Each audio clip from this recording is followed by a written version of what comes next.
Soos ek gesê het, vanmôre se boodskap se titel is die ware worship in aksie, of ware worship in aksie, true worship in action.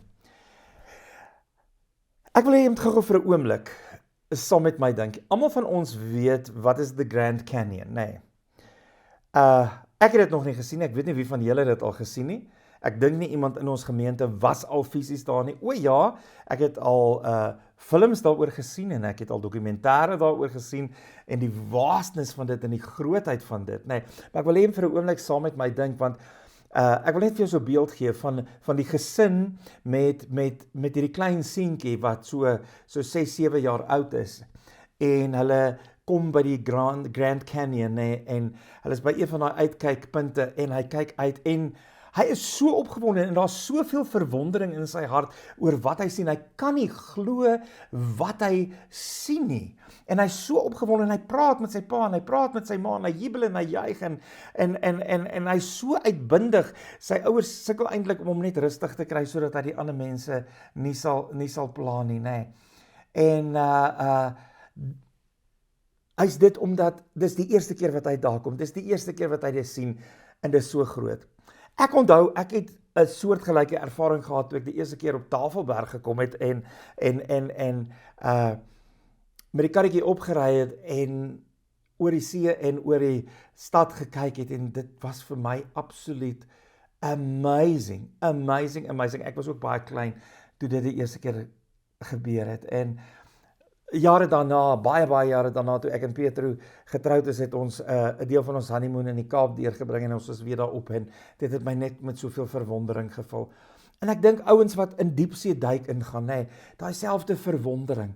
Nou hoekom praat ek oor verwondering? Want as ons oor worship praat, dink ek, is dit so 'n belangrike aspek van dat ons in awe voor ons Here sal staan, nê. En dat ons as ware soos 'n kind in verwondering voor ons groot God, voor ons Here moet gaan staan in worship. En ek dink, nee, ek het nou baie daaroor gedink in die week wat ek hierdie boodskap voorberei het. Ek dink wanneer ons die Here leer ken het, nê, wanneer ons tot bekering gekom het en in my wedergeboorte het plaasgevind, dan is daardie daardie verwondering is in my hart oor wat Jesus aan die kruis gedoen het. En as die verwondering in my hart oor wie God is en dit wat hy doen in my lewe en dat hy my 'n nuwe lewe kom gee het. En daar's joy en daar's opgewondenheid en daar's en ek kan kind of nie genoeg van God kry en ek kan kind of nie genoeg van sy woord kry nie. Maar ongelukkig, soos die jare aanstap, verloor die meeste kinders van die Here daardie verwondering. Verloor die meeste kinders van die Here daardie geweldige opgewondenheid en hierdie van die Here. En vir die kosbaarheid van die woord. Ek onthou toe ek die Here leer ken het, kon ek nie genoeg van sy woord kry nie. Dit was vir my amazing. Elke stukkie wat ek gelees het, was vir my 'n eye-opener, het vir my soveel beteken. Maar so met die tyd saam dink ek wat met baie mense van gebeur en dalk in 'n way met die meeste van ons, nê, dan word die wonder iets ordinêrs. Dit is soos iets wat jy 1000 keer gesien het, 1000 keer ervaar het en nou is ek nie meer opgewonde daaroor nie en dit doen niks meer aan my nie. En ek dink kind of dis wat met baie kinders van die Here gebeur. Ek dink ons mis baie keer die grootheid. Ons het so gewoond geraak dat ons God is groot en ons het so gewoond geraak dat hy goed is en genadig en liefdevol is, dat ons sê die woorde, maar ons staan nie meer in verwondering voor dit nie, en daai joy is kind of weg. Die opgewondenheid wat eers daar was met ons verlossing, het plek gemaak vir allerlei ander goeders, nê. En wat het gebeur? Die wêreld het baie keer kinders van die Here so begin insluk en die joy het weggeraak en die het verdwyn en die fokus op God het plek gemaak vir fokus op die wêreld, fokus op geld, fokus op werk, fokus op seks en plesier en op familie en you name it, op status en sukses. Die liefde vir diself het belangriker en groter geword as die liefde vir God. En dit gebeur in baie kinders van die Here se lewe. Dis nie dat hulle nie meer kinders van die Here is nie, dis nie dat die Here nie vir hulle saak maak nie, maar hy maak net nie meer so saak soos in die begin nie. Daar's nie meer hierdie verwondering oor wie hy is nie. Daar's nie meer hierdie opgewondenheid en hierdie joy oor hierdie pad wat hulle saam met die Here kan stap nie. En weet jy wat gebeur as dit gebeur? Die worship verander. En ons worship word iets uiterliks en baie keer iets oppervlakkigs en dit verloor die diepte. En mense, ek dink is dit 'n ding wat ons baie keer in die wêreld sien in die tyd waarin ons leef. Ons leef in 'n tyd waar die liefde vir self ontsettend belangrik is. Ons leef in 'n tyd waar mense en Christene ook consumed is met die wêreld, consumed is met status, met belangrikheid, met werk, met geld, met plesier, met aansien, met gewild wees, waar ook kinders van die Here so gefokus is op hulle self, nê. Ons leef in daardie tyd, nê. En dan is dit so maklik dat ons worship kan oppervlakkig raak en ons worship kan die diepte verloor, kan as ware die awe verloor. En Jesus praat daaroor, nê, as hy sê hoe die worship eintlik moet wees, in Johannes 4 vers 23 tot 24, en dis ons ankervers. Ons gaan net 'n stukkie daarby stil staan, dan gaan ons na ander verse ook kyk, maar dis ons vertrekpunt vir môre. Hoor wat sê Jesus, en ek lees uit die Christian Standard Bible, "But an hour is coming, and is now here, when the true worshippers will worship the Father in spirit and in truth." So kontras, net dat daar is true worshippers en daar is met worshippers. Daar's true worshippers en daar's false worshippers. Yes, the Father wants such people to worship him. God is spirit, and those who worship him must worship him in spirit and in truth. En dan wil ek dit vir jou lees uit 'n message, nê, wat dit baie mooi sê. "But the time is coming, it has in fact come, when what you're called will no matter, and where you go to worship will not matter." Kan ons dit weer sê? "When what you're called will not matter, and what you're go to worship will not matter. It is who you are and the way you live that count before God." Kan ek dit weer lees? It's who you are and the way you live that count before God. Your worship must engage your spirit in the pursuit of truth. That's the kind of people the Father is out looking for. Those who are simply and honestly themselves before him in their worship. Kan ek hom weer lees? Those who are simply and honestly themselves before him in their worship. God is sheer by being itself, spirit. Those who worship him must do it out of their very being, their spirits, their true selves in adoration. Kom ons breek dit net gou vinnig op sodat ons hierdie gedeelte so bietjie beter kan verstaan. Die teks waar daar staan, "But an hour is coming and is now here," verwys Jesus letterlik hierso na die belangrike verandering wat in aanbidding begin plaasvind het met sy koms. En dit is presies die kontras tussen hoe worship baie ritueel gebonde was, hoe daar baie goed is wat moes gebeur het, hoe dit daar 'n vorm van religion eintlik was, en hoe hy gekom het en die hele worship het verander, die aanbidding het verander, en dit het 'n nuwe era ingebring. Letterlik sê hy ook daarmee dat die tyd van die Nuwe Testament, die nuwe verbond het aangebreek. Die ou maniere van worship, die ou maniere van aanbidding is nou vervul en dit word verander deur hom.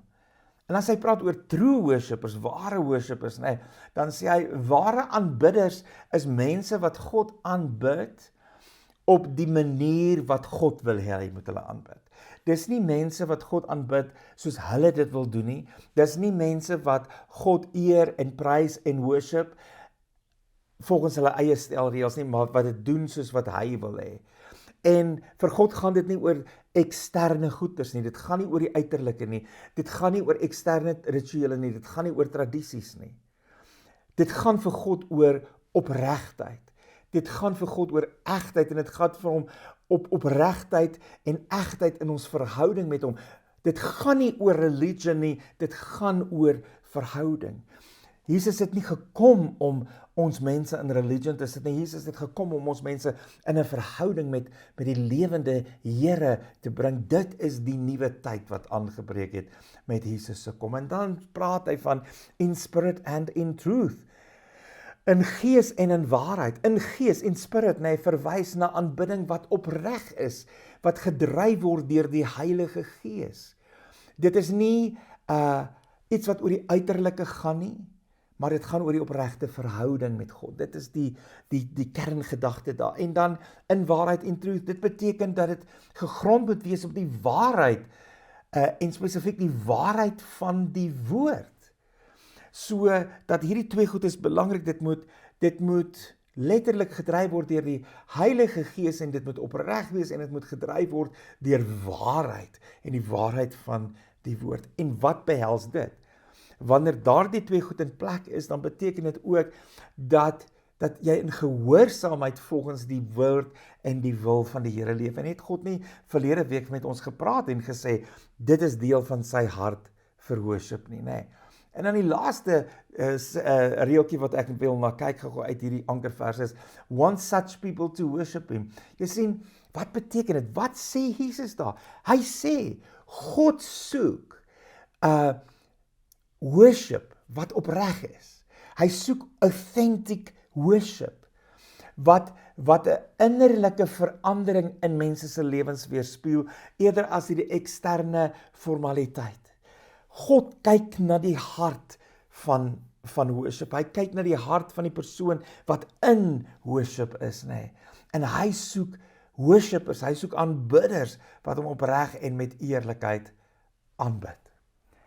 Nou, ons het gesê die tema van vanmôre is ware worship in aksie. En ek het verlede week gesê, ons praat van worship en nie net van aanbidding nie, want die Afrikaans laat nie reg geskied aan die woordjie worship nie.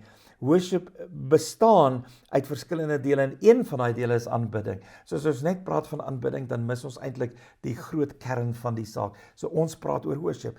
So dan is die vraag, as ons praat oor ware worship en ons praat van ware worship in aksie, is die vraag vir my en vir jou vanmôre is, hoe lyk ware worship in aksie? Kom ons probeer daai vraag antwoord vanmôre, nee. Die eerste is, ware worship kom uit die hart uit. It comes from the heart, nee. Ware worship is baie meer, ons het dit verlede week ook gehoor, en verlede week van mekaar gesê, ware worship is baie meer, veel meer, as iets uiterliks, wat ons kan doen, nee. Dit gaan nie oor die liedjies wat ons sing nie, dit gaan nie oor die hande ophef nie, dit gaan nie of ons kerk toe gaan nie, dit gaan nie, niks van daai goed nie. Alhoewel dit belangrik is om hande op te hef, alhoewel dit belangrik is om jou liggaam ook in die worship te hê, maar dis nie waaroor dit gaan nie, dit gaan nie oor daai uiterlike goed nie. Dit is alles belangrik, maar dit is uiterlike uitdrukkings van worship, nee.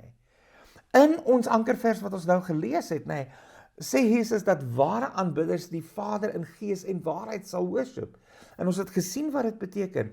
En dit dui vir ons daarop dat worship is eintlik 'n diep heart connection met die lewende Here. As ek dit so kan stel, in worship en deur worship connect ons op 'n hartsvlak met God.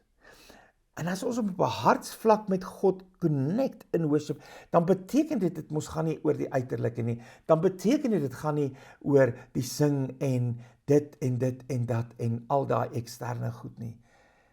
Daai is alles vehicles, as ek dit so kan stel. Dis alles maniere, maar die eintlike wat saak maak is die hart en dit vra opregtheid.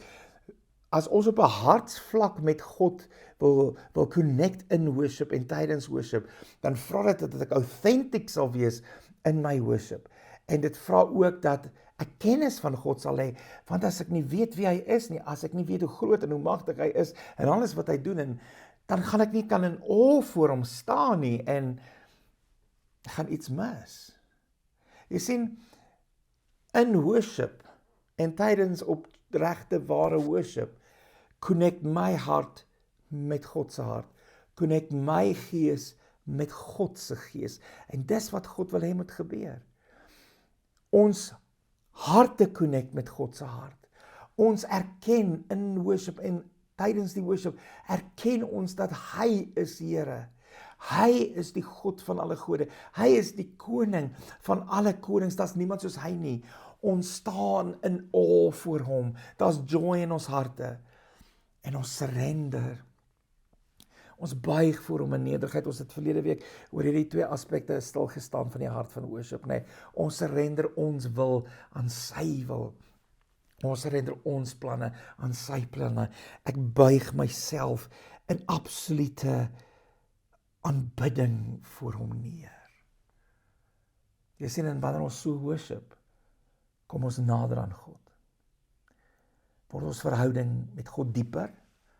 Leer ken ons God op 'n meer intieme manier. En mense, is dit nie wat moet gebeur nie. Worship moet nie net iets wees wat, ek het dit nou enjoy, die worship vanoggend was baie lekker, en dit was so fantasties nie. Worship is veronderstel om my en jou in 'n dieper verhouding met ons Here te bring. Dit is veronderstel om my en jou te help, om met sy hart te connect, nee. So die vraag wat ek en jy vir onsself moet vra vanmôre is, en is nie 'n vraag wat ons wil antwoord nie, dis nie 'n vraag wat ons eintlik oor eerlik wil wees nie, maar kom ons kyk in die spieël van God se woord en kom ons vra die vraag vir onsself. En die vraag is my en jou worship gewoonte en is dit uiterlik? Is my en jou worship gewoonte en is dit uiterlik? Doen ek en jy dit sonder om daaroor na te dink? Is ek en jy tydens worship gefokus op die uiterlike, op die musiek, op die band, op die wat ook al eksterne goeders? Is ek en jy tydens die worship meer gefokus op ons eie ervaring as wat ons op God gefokus is? Dis die vraag wat ons vir onsself moet vra. As ons praat oor ware worship en ons praat oor die verhouding met die Here, is dit die vraag wat ons self moet vra. Kom my worship. Wanneer ek en jy worship, het sy dit corporate is, het sy dit by die huis is, kom ons worship uit ons hart uit. Of is dit woorde en lippetaal? Kom ek challenge jou, kom ons bid 'n gebed wat Dawid gebid het. In Psalm 139. Search me, God, and know my heart. Vra guts om dit vir die Here te vra. Here, kyk na my hart, ondersoek my. Test me and know my concerns. See if there is any offensive way in me. Lead me in the everlasting way. Here, kom ons vra dit vir hom. Here, kyk na ons harte. En toets ons harte, en is daar iets is wat u offend, wat in ons, as ek dit so kan stel, in die pad staan van my verhouding met u, Here, wys dit vir my en lei my op die regte pad, nee. Jy sien, die challenge vanmôre as ons oor worship praat, en ons praat oor worship spesifiek, oor hierdie dat my hart met God se hart moet connect, dat my gees met sy gees connect, dan moet ek en jy ons oopmaak dat God kan inspreek in ons lewe. Kom ons luister na wat God vir ons hieroor sê. Julle weet nee, daar's 'n ding wat nie meer gewild is vandag nie. En dis om te erken dat jy verkeerd is. Mense sukkel om te bely wanneer hulle verkeerd is. Mense sukkel om vir ander mense jammer te sê. Maar weet julle wat gebeur is ongelukkig net so dat mense sukkel om dit met ander te doen nie. Sonde belydenis is nie meer 'n ding baie keer by kinders van die Here nie. Ons bid ons gebed en so aan die einde, ag en Here, vergewe my al my sonde. Maar jy sien, kan ek vir jou iets sê? Wanneer ek besef wat ek gedoen het en dat dit verkeerd is in die oë van die Here, en ek besef dat hy my liefhet en hy gee vir my genade ten spyte daarvan, dan moet dit my bring by berou, en wanneer ek met berou voor die Here bely dat ek verkeerd was, dat ek sonde gedoen het, dit beweeg God se hart. Dit raak God se hart. En daar's so min van dit vandag by so baie kinders van die Here.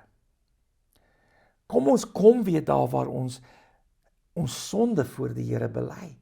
En dankie sê dat daar nie vir ons veroordeling is, ewige veroordeling nie, want Jesus het dit gedra. En daar's 'n verskil tussen spyt en berou. Spyt het meer te doen met die consequences, berou is regtig, ek besef, ek het die Here seer gemaak met wat ek nou gedoen het. Dis teen sy wil, dit het sy hart geraak, dit het hom seer gemaak. Psalm 51 vers 16 tot 17 is 'n baie bekende psalm van Dawid, nee, nadat hy so gesondig het met Bathsheba. You do not desire a sacrifice, or I would offer one. You do not want a burnt offering. The sacrifice you desire is a broken spirit. You will not reject a broken and repentant heart. En die broken spirit hier het meer te doen met broken spirit as gevolg van die sonde wat ek gedoen het.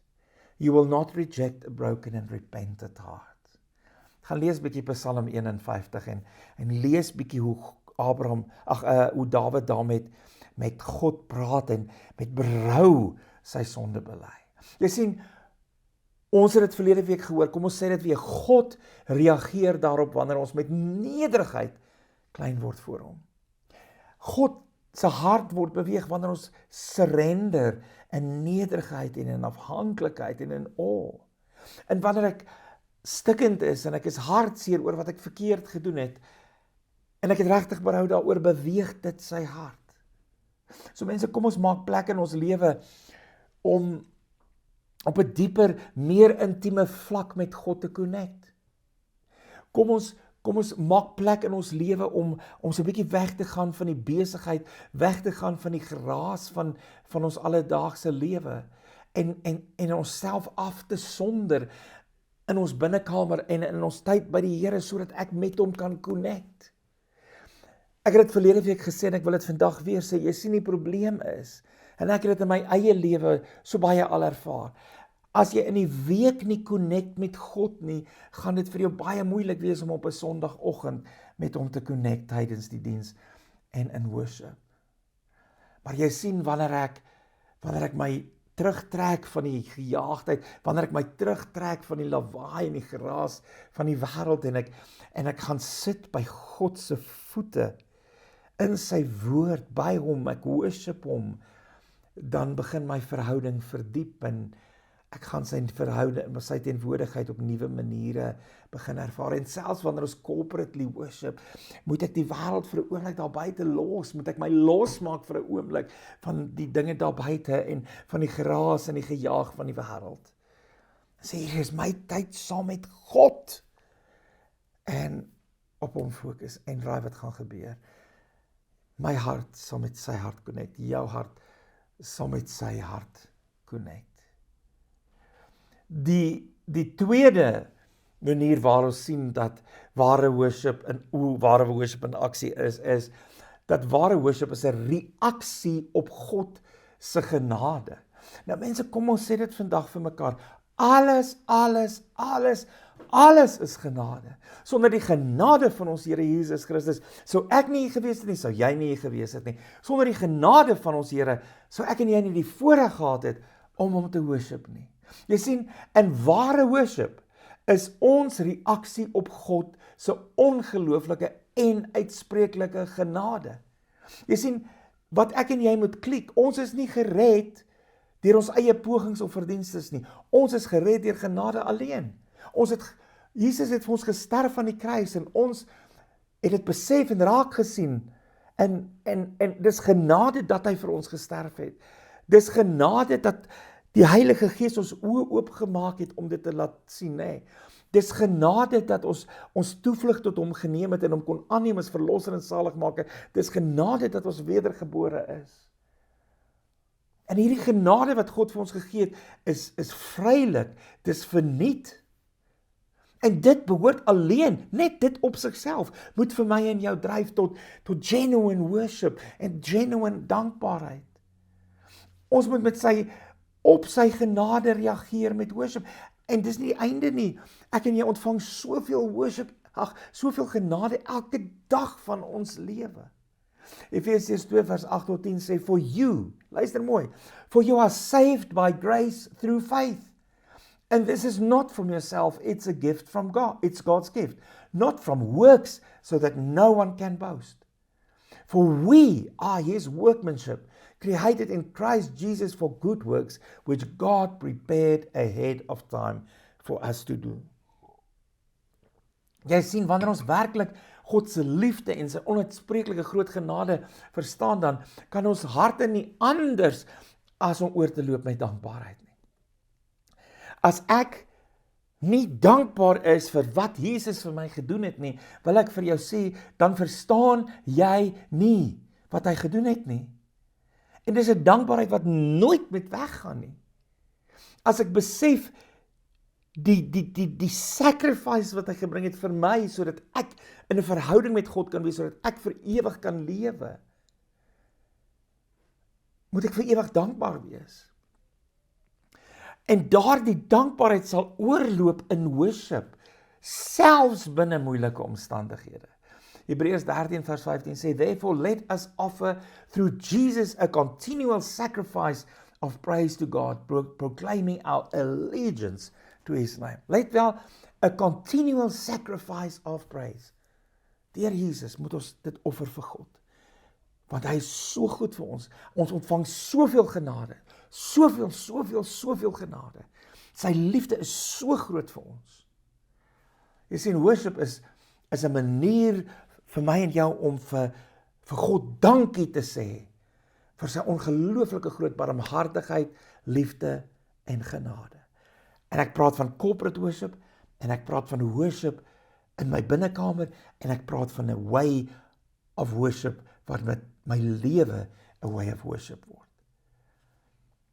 Hebreërs 12 vers 28 sê, So since we are receiving an unshakable kingdom, let us give thanks, and through this let us offer worship pleasing to God in devotion and awe. Ja, it's an amazing vers, is 'n preek op sy eie. Kan ek hom weer lees? So since we are receiving an unshakable kingdom, niemand kan dit van my wegvat nie. Ek en jy is kinders van God, ons is erfgename, en ons is deel van die koninkryk van God. Let us give thanks. And through this, deur ons dankbaarheid, let us worship, pleasing to God in devotion and awe. Die vraag wat ek en jy vir onsself hieroor moet vra is, hoe het God se genade jou lewe verander? Hoe het God se genade my lewe verander? Jy sien, as jou lewe as kind van God glad nie anders lyk as wat dit gelyk het voor jy die Here leer ken het nie, dan weet ek nie of jy genade verstaan nie. Ek weet nie of jy verstaan wat God gedoen het deur Jesus Christus nie. Dis onmoontlik om dieselfde te bly wanneer jy Jesus leer ken. Dis onmoontlik om dieselfde te bly wanneer ek en jy hierdie groot genade in ons lewe ontvang het. So dink bietjie mooi hieroor na in hierdie week. Hoe het God se genade jou verander? Ons kan daarmee saamvra, hoe verander God se genade my en jou nog steeds? Want ons leef in sy genade, ons wandel in sy genade. Spandeer tyd en dank God vir die genade in jou lewe. Wys jou dankbaarheid vir sy genade in worship, in uitbundige worship, maar ook in humble worship, waar jy voor sy troon buig. En weet jy, wanneer ek en jy dit doen, gaan ons op God fokus. Wys my dankbaarheid deur worship wat op God fokus. Nie worship wat gefokus op myself nie, nie worship wat gefokus is op die musiek nie, nie worship wat gefokus is op die band nie. Worship wat gefokus is op God. En my hart sal op daai wyse met sy hart connect.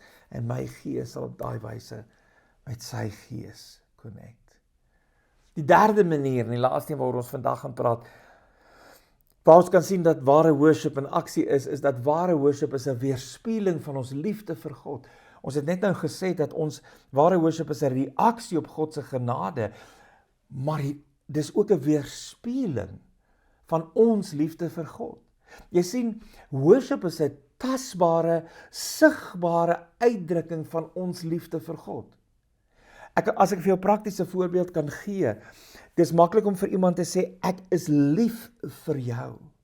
Maar die oomblik as jy jou hande om iemand vat en daardie persoon omhels en vasdruk en sê, ek is regtig lief vir jou, word dit 'n tasbare uitdrukking van jou liefde. Wanneer jy iets doen vir daardie persoon vir wie jy lief is, om vir daardie persoon goed te wees, of daardie persoon te help, of sommer net die persoon te bless, dan is dit 'n tasbare, sigbare uitdrukking van jou liefde vir daardie persoon. En dis presies wat moet gebeur met my en jou worship. Ons worship moet 'n weerspieëling wees van die liefde wat ek en jy in ons hart vir God het. Dit moet 'n tasbare uitdrukking word van my liefde vir God. Want jy sien, dit gaan oor meer as woorde, dit gaan oor meer as liedere, dit gaan oor meer as sing, dit gaan oor meer as musiek. Matteus 22 vers 37 tot 38 sê Jesus, as hy die samevatting van die wet gee, Jesus replied, you must love the Lord your God with all your heart, all your soul and all your mind. This is the first and the greatest commandment. Met ander woorde, jy moet God lief hê met jou hele wese. En die manier hoe ek daardie liefde laat uitkom, hoe dit tasbaar, sigbaar is deur om te worship. Deur om te worship in corporate worship, deur worship by die huis, deur om te worship, deur vir hom gehoorsaam te wees, aan sy gebooie, deur gehoorsaam te wees aan wat hy vir my sê, deur sy koninkryk met ander te deel, sodat ander hom kan leer ken, sy evangelie te verkondig, te getuig oor wie Jesus is. Dis alles maniere hoe ek my liefde vir God wys. As ek en jy vir ander omgee en ons kyk na ander en ons care vir ander en ons doen dit omdat ons vir God lief is en ons doen dit in reaksie op God se liefde, dan is dit weerspieëling van my liefde vir God. As ek in die worship staan, dan het ek, kom ons praat van worship, fisiese worship met musiek en sang, dan is daai worship as die ware daai moment wat, soos wat iemand sy hande om jou sal sit en vir jou sê, ek is so lief vir jou, of jy dit met iemand anders sal doen. In worship sit ons hande om ons Here en ons sê, Here, ek is so lief vir U. Ek het U lief met alles in my. En so word ons worship, ook ons corporate worship, 'n uitdrukking van 'n, kom ek stel dit anders, 'n uiterlike uitdrukking van 'n innerlike werklikheid. Want die werklikheid is, ek is lief vir hom. Die werklikheid vir my is, hy is belangrik. Hy maak saak. Hy is my koning, hy is my Here, hy is my alles. En dan word worship die uiterlike uitdrukking van dit wat ek hier voel. Net soos ons vir ons vriende en ons familie ons liefde wys deur dade en woorde en tyd saam met hulle deurbring, so doen ons dit met God. So kom ons gaan so 'n bietjie net vir 'n oomblik weg van corporate worship. As ek en jy nooit tyd saam met God deurbring nie, is die vraag, hoe lief is ek vir hom? As iemand nie, kom ek sê gou vir jou, as jou vrou of jou man of jou meisie of jou ou of jou kinders of nooit met jou wil tyd deurbring, is die vraag, is hulle regtig lief vir my?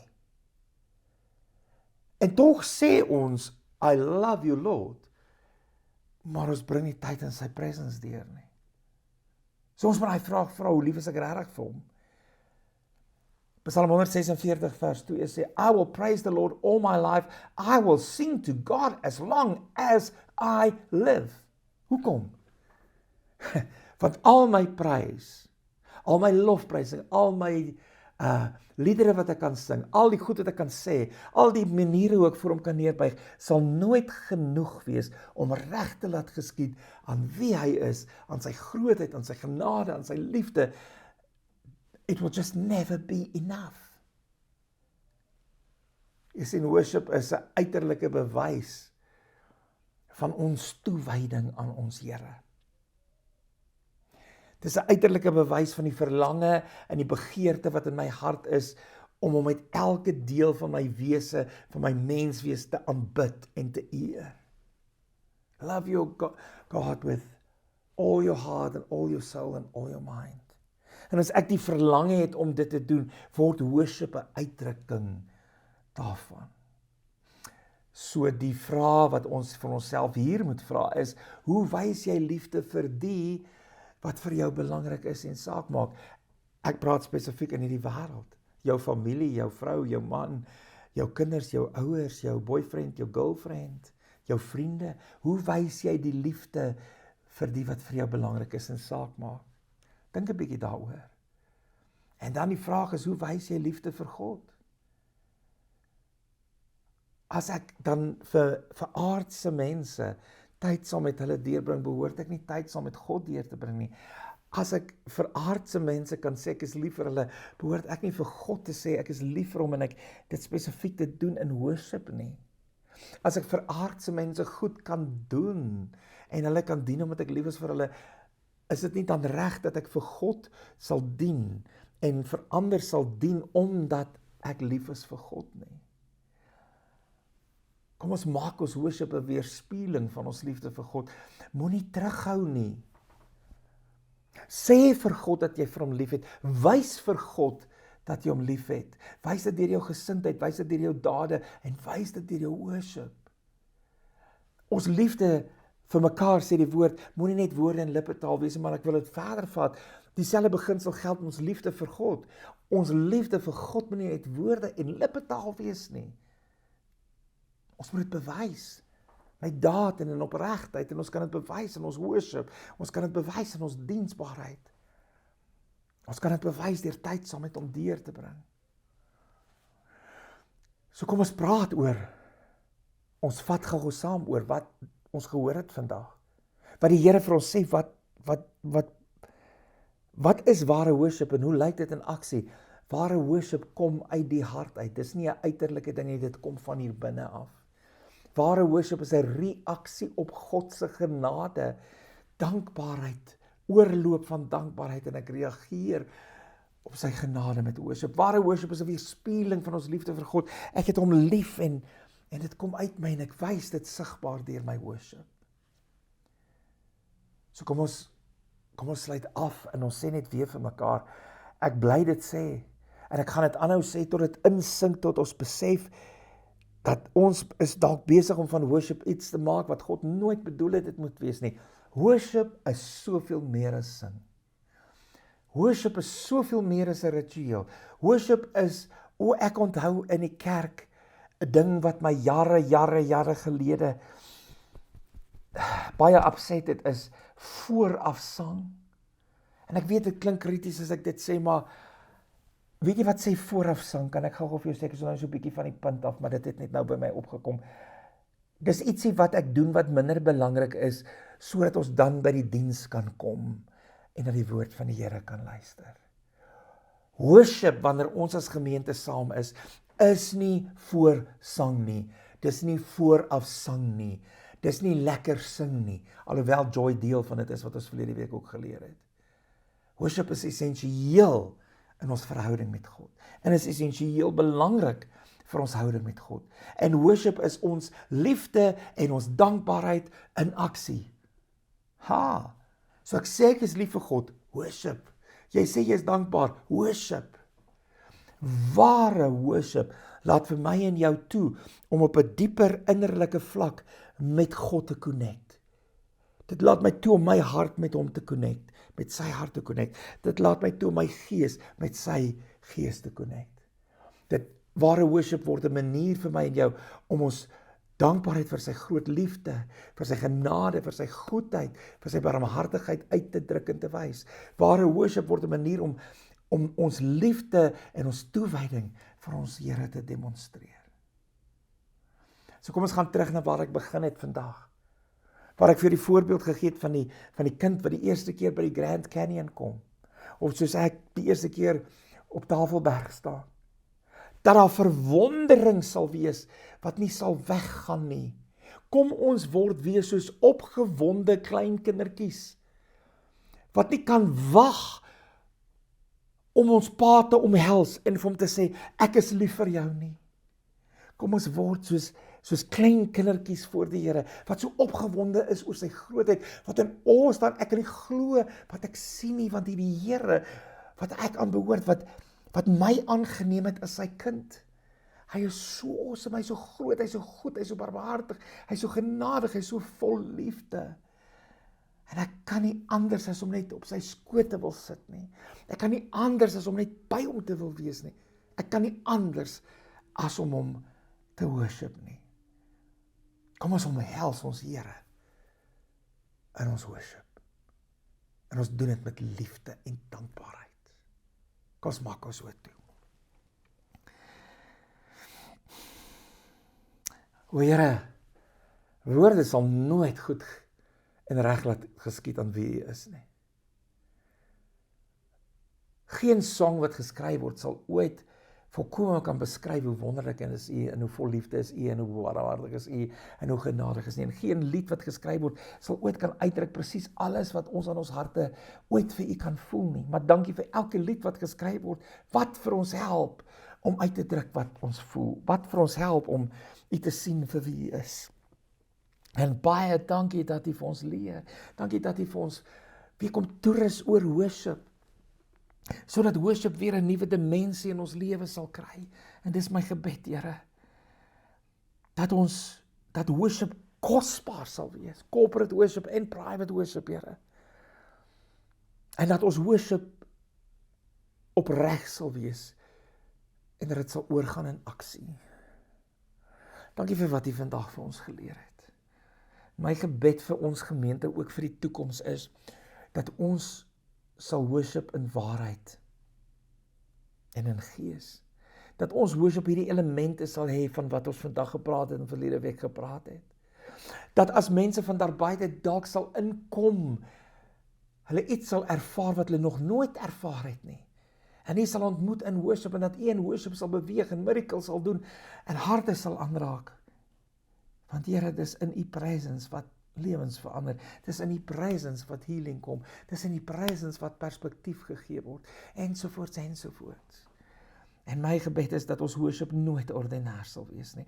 En ek wil vir U vra dat U ons sal vergewe waar ons partykeer so lackluster in ons worship ingaan. Waar ons partykeer met so halwe hart worship. Partykeer so gefokus is op onsself, partykeer so gefokus is op die songs, partykeer so gefokus is op die uiterlike. Ons wil dit laat stop vandag hierso, Here. En maak nie saak waar ons U worship nie. Ons wil dit worship uit ons hart uit. Ons wil in worship ons hart connect met U. Ons gees connect met U. En Here, ek weet vir party is dit dalk nie en moeilik en weet nie hoe nie. En daarom vra ek dat U gees dan met ons gees sal connect. En U hart met ons hart sal connect. En U op daai manier ons sal nader trek aan U tydens ons worship. Ek wil vir U dankie sê wat U vir ons so lief is en vir die genade en wat U vir ons vandag geleer het. En ek wil vir U dankie sê vir elkeen wat hierdie diens saam met ons gedeel het. En ek bid nou U seën en U beskerming en die barmhartigheid en die liefde en die genade oor elkeen af. In Jesus naam. Amen.